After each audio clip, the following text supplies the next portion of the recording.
that's my summary of what we're doing. I want to introduce Chad Trewick from Caribou Coffee, who's been with Caribou for 15 years.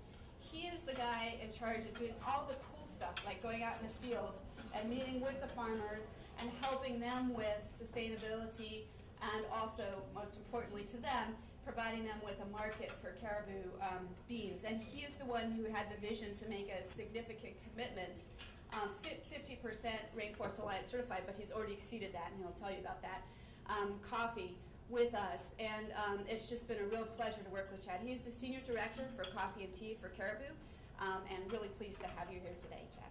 Thank you. And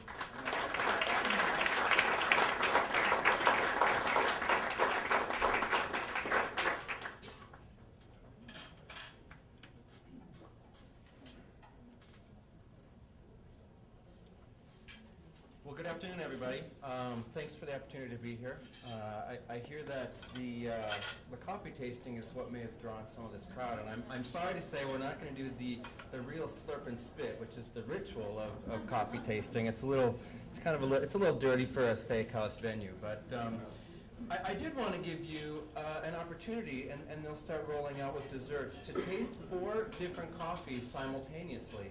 I don't think it's an opportunity a lot of people get to have very often, and I think it kind of makes some light bulbs turn on in people's heads about, wow, coffees really are different. They really do taste different from one another, and that's why us coffee zealots are as crazy about it as we are.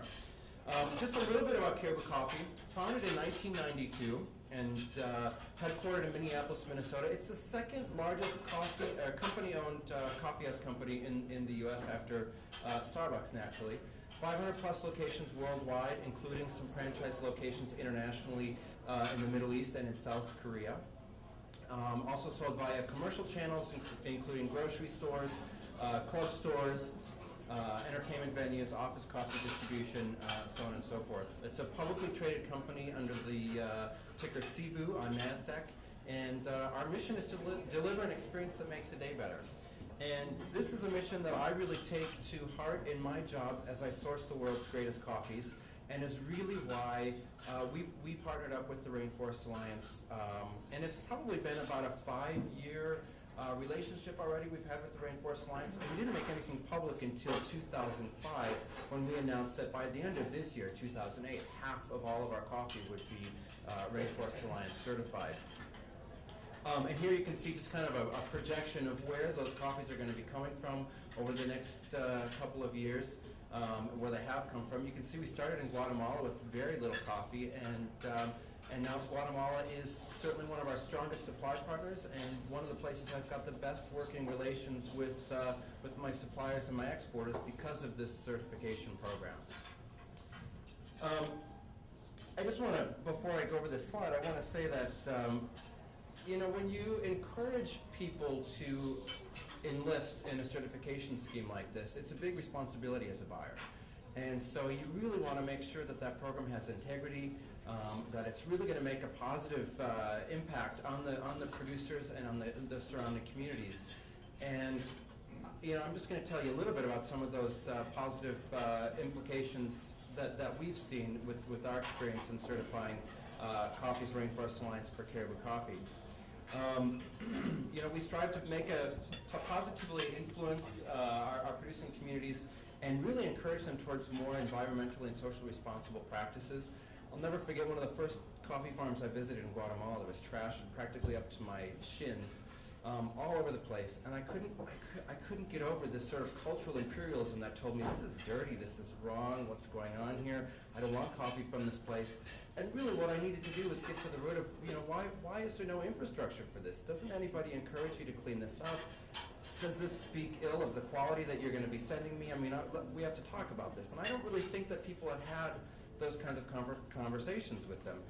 And so over the years, now this particular community is really pioneering some sort of waste disposal infrastructure for the whole surrounding area. And obviously the Rainforest Alliance certification process is really a way for us to have a positive impact on our buying. Fostering respect and a reverence for natural resources is a natural outcome of this certification. Tensie was mentioning the birds that can be viewed and spotted in Colombia, And I never thought I saw the day where the sons of coffee farmers I work with have binoculars around their necks, and they're looking at the birds on their farms and so proud that they now see and recognize that they're there. And and really it's through these kinds of partnerships and making it a part of the business transaction and proposition that gave them the luxury to really be able to see those birds. Otherwise it was kind of business as usual and never had the time, the opportunity, or the luxury of being able to look at them. In addition, this is a group we work with in Guatemala. It's actually a family farm. They've now bought another farm and really done super well for themselves through working with us and the certification program. The owner of the farm and his sons have had great opportunities as a result of this certification. We've had really close ties with them for the last 7 to 10 years. Me personally for 7 of those years, and encouraging Rainforest Alliance certification for 5 years. And because I don't want to just take, I want to give, and I want to give more than just the notion that they need to certify their farm.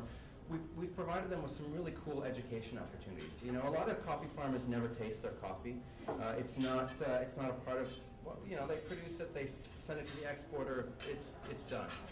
And so we've taken them to do cupping. And there you can see what a real slurping and spitting session looks like with a spoon and open bowl cups in front of you there.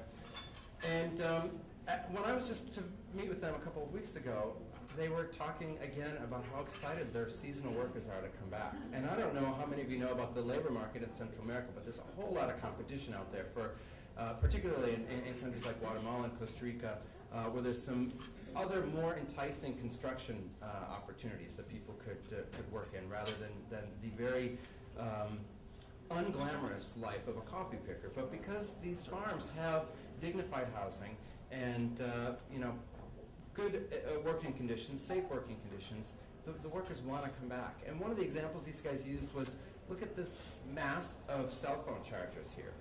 And I said, yeah, but what's your point? And they said, all the workers have their cell phones. They bring them down onto the house to plug them in, because they've only got whatever outlets they have available in their housing are for the appliances they used to cook. So they've got this big ball of cell phone chargers, and it to me was a tangible example of just how much these lives have been transformed by this kind of work.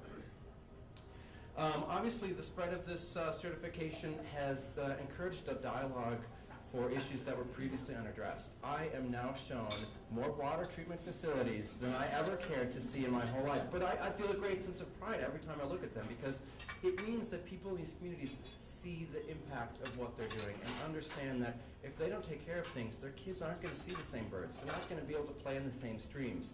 And that kind of awareness, I think, is really an important outcome of the Rainforest Alliance certification. The thing that was really touching to me one time in Colombia, a farmer was saying, I always ask, why do you do this? And it's totally okay with me if somebody says, because you're going to pay me a premium, because that's true and it's business and whatever. I like it a lot better when somebody says to me, because I want my kids to see those birds that I saw when I was growing up on the mountain. Or I want them to have a clean stream running behind their house, and I don't want to be responsible for putting all of our coffee processing water in there so that my neighbors down the hill have that run behind their house. And there are these some really beautiful altruistic reasons that people are engaged in this certification. So Tensie communicated that 50% was the goal for this year, and I'm well above that, and I'm really proud of that. And it was a lot of work. I probably have been at home less than 30% of my life for the last 5 years.